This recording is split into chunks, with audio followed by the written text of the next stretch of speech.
Hai, bersama saya lagi MK Rizan atau lebih dikenali sebagai Wan Obo. Alright, untuk video kali ini saya akan menerangkan tentang teknik pernafasan yang digunakan dalam nyanyian ataupun dalam permainan alat-alat bertiup macam trumpet, saxophone, strolling dan sebagainya. Saya faham yang kita semua bernafas setiap hari, yes, obviously. Tapi macam mana kalau saya bagi tahu yang teknik kita bernafas selama ni salah? Kecuali masa kita tidur. Masa kita tidur, kita akan go back to natural way of breathing. So kat situ kita akan bernafas dengan cara yang betul. Macam mana nak tahu dia betul ataupun tidak? Kalau kita bernafas, bahu dengan dada kita yang angkat. Okay, itu adalah teknik yang salah ya. Tapi kalau kita bernafas dengan cara yang organik, cara yang natural, kita punya bahagian abdomen yang akan expand. Dan kalau korang tengok masa kita tidur ataupun orang tidur kan, korang tengok bahagian mana yang naik, so kita akan nampak bahagian perut kan. Nampak? Getaran jiwa melanda hatiku, tersusun nada irama dan lagu. Softly whisper, you're so sincere. How could our love be so blind?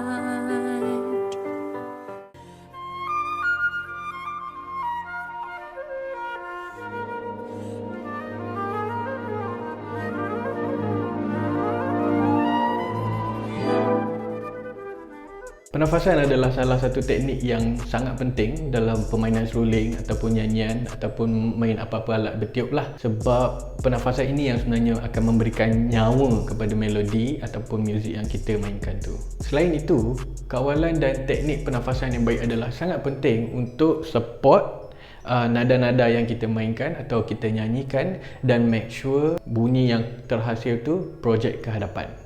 Ada sekali tu guru saya bagi tahu saya dalam kelas, which ayat dia tu membuatkan saya acah-acah tersentak lah. Dia cakap kita sekarang hidup dalam keadaan yang pace-nya laju, sangat busy, menyebabkan kita tidak fokus kepada kita punya pernafasan. Dan dia dah jadi tak natural. Semua orang kalut nak kejar masa. So apa yang berlaku adalah kita bernafas shallow ataupun cetek pernafasan kita tu, which kita just pakai macam tu, kita tak properly breathe. Macam kalau korang join yoga, korang join meditation, so kita akan gunakan deep breathing, which kita akan bernafas ke bawah.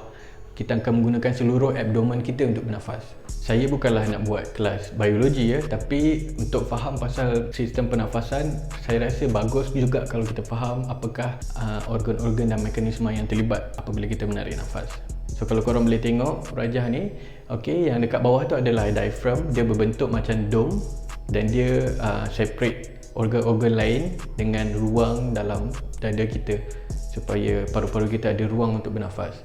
Atas tu paru-paru. So bila kita tarik nafas, diaphragm dia akan menegang dan turun ke bawah dan dia akan menekan organ-organ yang ada kat bawah tu, which is normal, dan hal ini akan menyebabkan ada vacuum kat dalam tu. So udara daripada luar akan masuk melalui mulut ataupun hidung, melalui trakea dan ke paru-paru. So paru-paru kita akan mengembang. Dan bila kita hembus nafas, apa yang berlaku adalah diaphragm tu akan relax balik dan dia akan naik ke atas balik dan paru-paru kita akan mengecut dan udara keluar pula melalui laluan yang sama. Pernafasan yang baik ataupun yang deep breathing, dia akan menyebabkan kita punya the whole abdomen akan expand 360 darjah. Maksudnya kat belakang pun akan expand, kat tepi expand, kat depan pun akan expand. Ada term untuk pernafasan ini iaitu diaphragmatic breathing. Diaphragmatic breathing adalah sangat penting sebab ini adalah teknik pernafasan yang memaksimumkan jumlah oksigen dan udara yang boleh masuk dalam badan kita. Which kalau kita bernafas shallow, hanya menggunakan bahagian dada dan bahu, jumlah udara dan oksigen yang masuk tu adalah sangat minimal.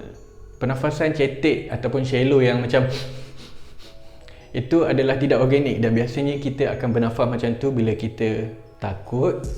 Kau tengah cuak, mungkin ada hantu kat sebelah ke, kat belakang ke kan. So kita macam ataupun dalam situasi cemas. So it's not a very good breathing. So pernafasan macam tu adalah tidak digalakkan dalam menyanyi ataupun main muzik, sebab dia menyebabkan jantung kita laju, kita jadi tak relax dan kita rasa macam gesa-gesa. So macam mana nak main muzik, macam mana nak nyanyi dalam keadaan macam tu?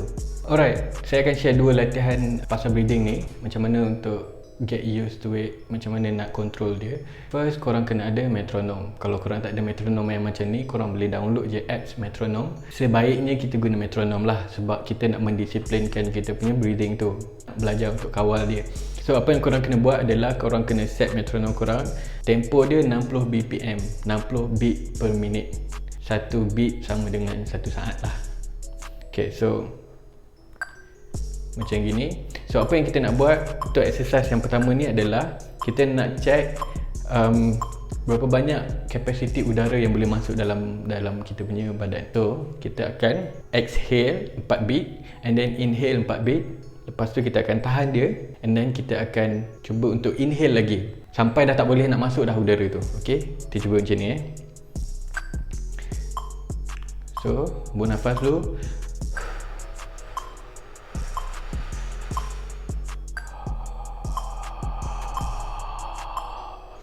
Tahan. Inhale lagi. Inhale lagi. Inhale lagi. Inhale lagi. Exhale. Nah, kalau korang perasan, selepas 4 beat tu saya inhale, masih ada udara yang masuk. Kita akan buat latihan ni lagi sekali, tapi kali ni cuba bila inhale 4 beat tu maksimum terus. Maksudnya kita dah tak boleh nak inhale lagi dah tak ada udara nak boleh masuk. Tujuan kita buat benda ni sebab kita nak tahu actually kapasiti udara yang boleh masuk dalam badan kita.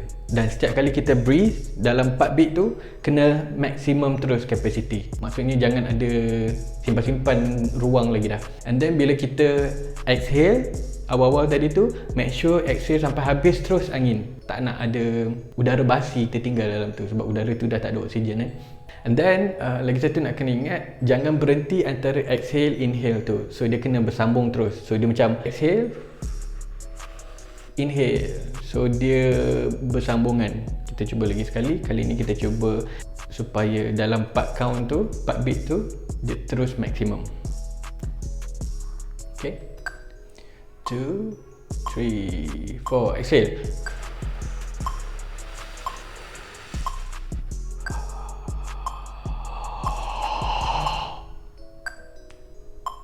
Dah tak boleh masuk.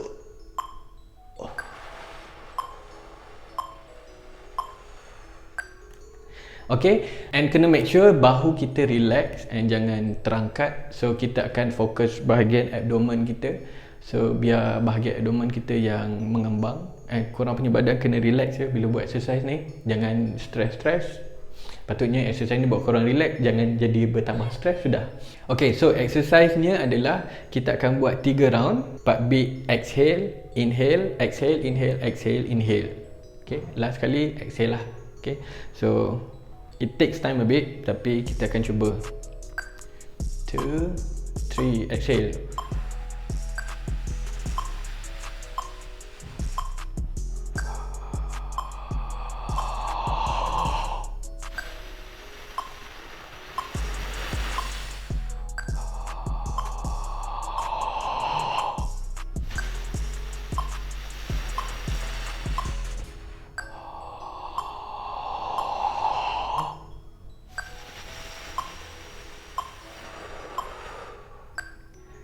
Alright, macam tu.